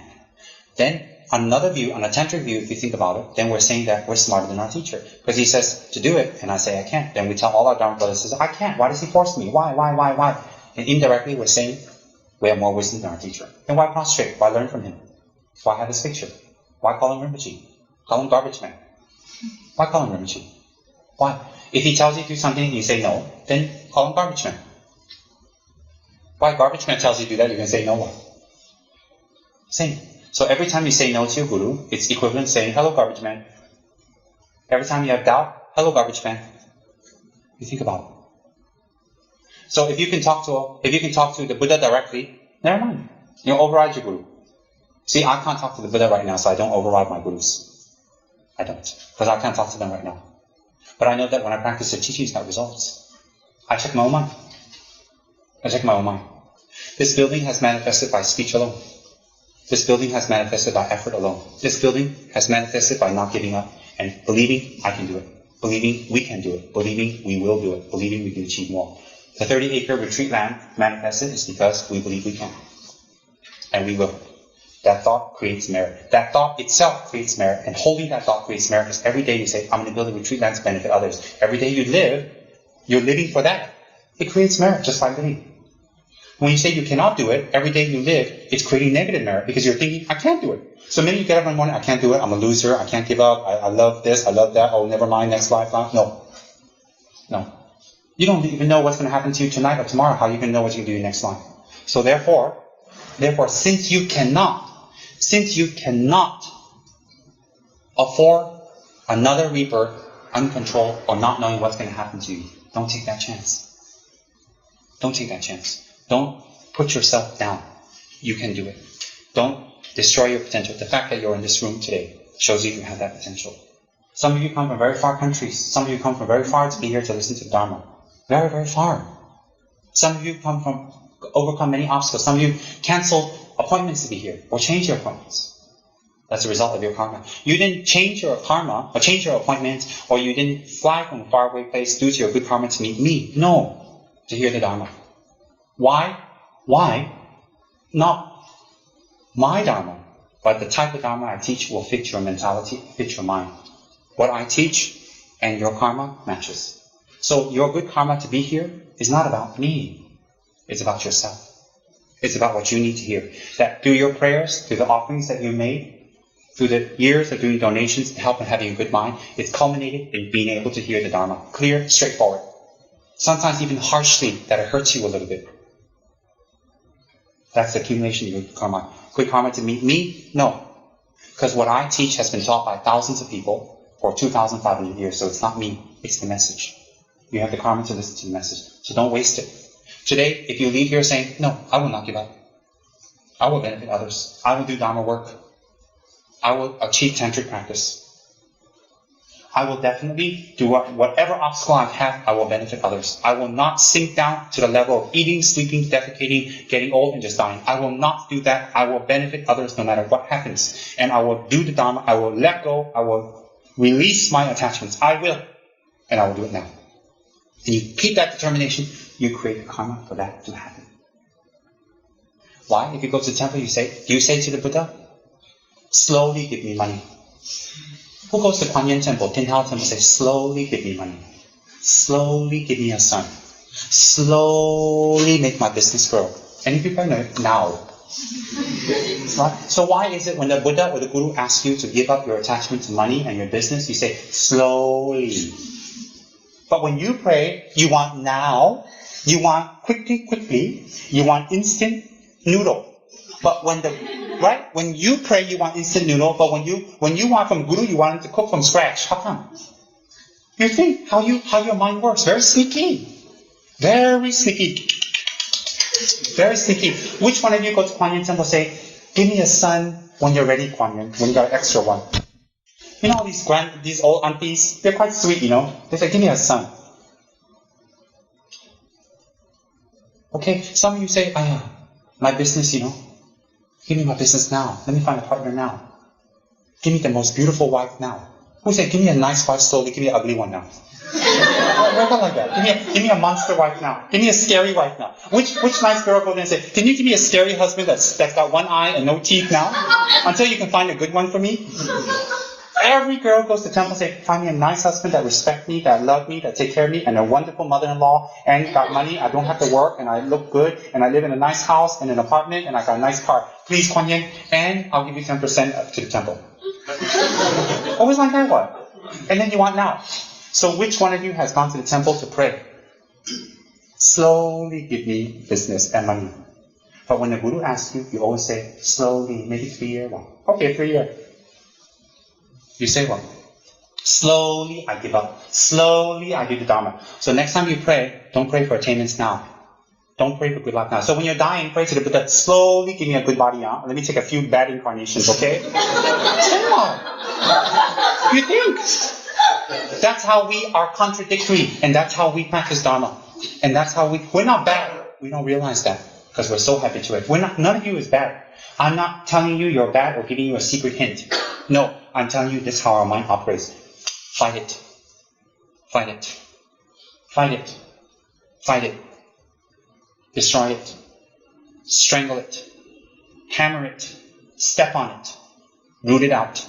That's the cause of your unhappiness.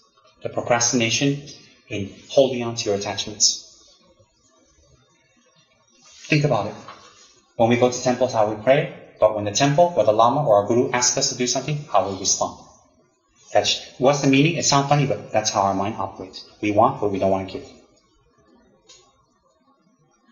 So therefore, you think carefully. From today on, especially Tantric practitioners, no giving up. Read your vows. Work for the sake of others. Be inspired by others' pain. Be inspired by others' problems. Be inspired like a doctor who sees a sick patient to find a solution. Never give up on one person. Never give up, because if you give up on one person, you are selfish and irresponsible. If you are selfish and irresponsible, you're already unhappy, you become more unhappy. Never give up on others. Never. Never. It's not about the initiation, about the mantra, about the idam. It's about this strength of mind, this determination. Someone explains to us about our mind, and we develop that determination. Today we should develop that type of determination. I will not give up on anyone. And people that harm me and disappoint me, I may not be able to help them now, but I will help them eventually, I pray. Develop. And I will help the Dharma. I will immerse myself in the Dharma. I will increase the Dharma. And I will make the Dharma grow. Because why? It is a source of happiness for so many. I will do that. How will I do that? By transforming myself first. When I say increase Dharma, everything's like that. When I say transform, people are like, yeah, I saw. Nobody's nodding their head. But I'm going to nod my head. I'm going to. So you don't say, but I don't understand.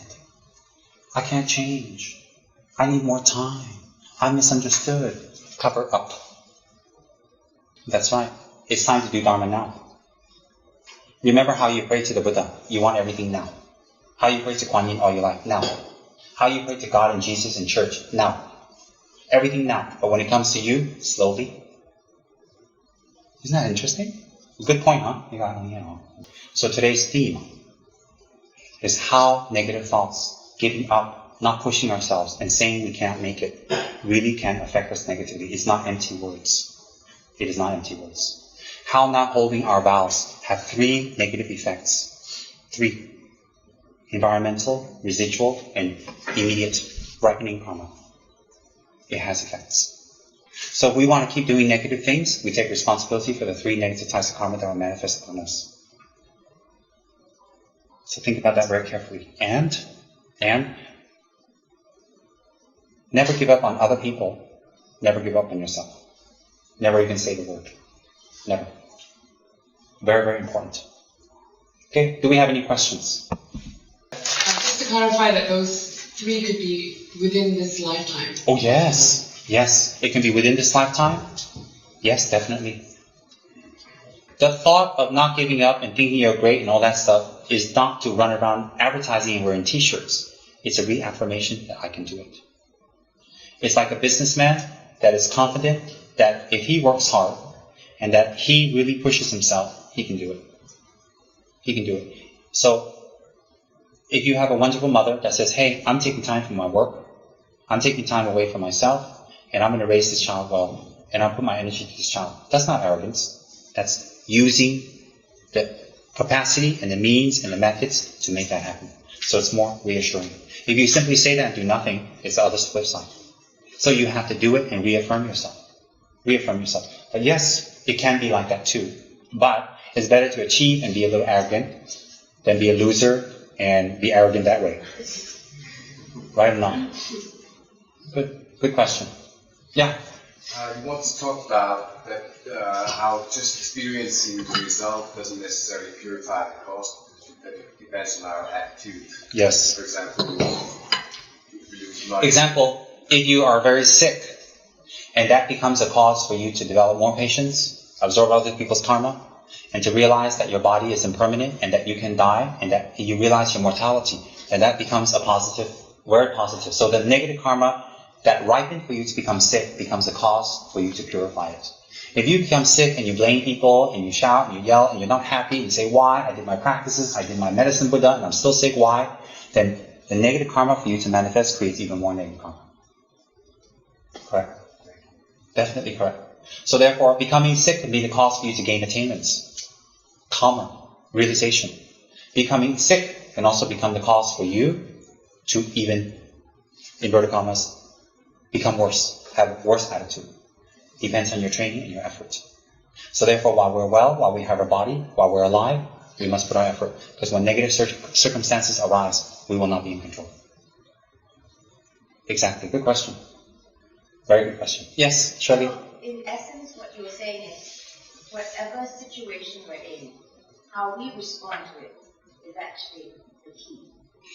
Whatever situation we're in, how we respond to it depends on how much we have practiced. How much we have practiced will be how much we respond to it. And how we respond to it will be the key. But simply saying how we respond to it is not the key. Because how we respond to it depends on how we practice. Example, if I say you're going to go to the 2008 Olympics in Beijing and be a gymnast, you have done nothing this year, how are you going to respond to it? Pretty hard. But if you train every day, you got yourself in fit, different.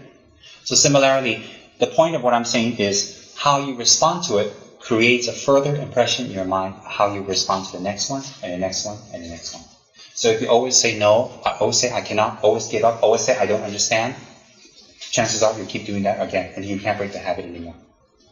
Okay? Yeah. Well, this is a question in relation to vows. With vows of the speech and body, you're actually able to physically stop yourself from doing those things. Like if you want to say something bad, you physically make the effort to stop it. But start from a gross level first and go to the mind later. Why? The mind, the speech, and the body is a doorway for the mind both ways. So maybe we can't stop the traffic, but we can lessen it. Once we lessen it, maybe the negative crowd that's building up inside our little saloon becomes less. Do you understand? And then so let's say that we have a room and the door is open this way or this way. If we open it, right, we can have a lot of negative friends come in. But if we restrict the negative friends coming, eventually negative friends that are here will go off because they're bored. Then you have positive friends come in. So that's how you stop things like... So to stop the mind immediately, difficult. That's why we take vows, because the vows calm our speech and body down so that we can get to the mind. You see, if we're running around the red light district and we're talking about no sexual misconduct, it's going to be pretty hard. But if we're in a monastery, pretty easy one. So in a monastery, either way, our mind still has desire. We still have desire, right? So if we have desire, but if we have the less chance of acting it out because of environment, right? Then what happens? It will lessen. The intensity of it on a gross level will lessen. And then it becomes natural already. It's just like drugs. So if someone's on drugs, we put them in detox. Detox has many methods. One of the methods is lessen the dosage for time. So no need anymore. So similarly, when we take vows, we're lessening the dosage. You see, when you take those vows, you're still in samsara. But you're lessening the dosage. So like that, that's why it's very important for us to be in a Dharma environment. With Dharma friends, that's why I created Chokpa House, Jamyang House, Tara House, all these houses, Dharma houses, because I want these people to live together, be in a Dharma environment. That's exactly my reasoning. Mind I can't control. Speech and body, in that kind of environment, more supportive or positive. Why? All these people living in these houses are very young, but they're going to become older in a short time. So help them to rehabilitate. Why? If we do that, then Buddhism here will grow. You understand? Very good. That's exactly what the Dharma houses are all about. Exactly. So when we take our vows, we restrict the body, speech, and mind. More is body, speech, mind, very little. But because we have the vows, we're more conscious. Why? We will be more prone to purifying them. So over time we purify. And to purify, we have the 4 purification steps. 1 is regret. So slowly it builds up. It builds up. Not overnight. It's better than just say, a free run. Because look at you. You've had free run for the last how many years? Take a look. So for now, because I get very frustrated if feelings like jealousy come up, and I don't want to feel like that. Oh, YSG. YSH. And you can't stop it when it comes up. So then don't Oh, I act. see. For now. Don't act it out. Yes. So if you see someone in an office that you're very jealous of and they're doing better than you feel it. Don't act it out. Just quiet. Then 1, 2, 3, slowly. The mind is still there, a step at a time. So the thing is, that's why we hold our vows, is to start this restriction now. That's why, that's the very reason we have Guru devotion. That's why we take refuge from our Guru devotion, because our Guru makes us do those things we don't want to do. So if we keep resisting and giving very glamorous reasons why we cannot. Very difficult. Very difficult. Forgive them doesn't mean let them do it again. Forgive them means don't get revenge on them. If someone cheats you, if someone cheats you, don't invite them and come sleep with me. No. If someone cheats you, you try to do the correct way to get whatever back. If you cannot get back, don't hurt them back. Don't set a trap and wait to get them back later. Forgive them. But we can't get rid of them. If you can't get rid of them, then you have to be very patient. That's your karma.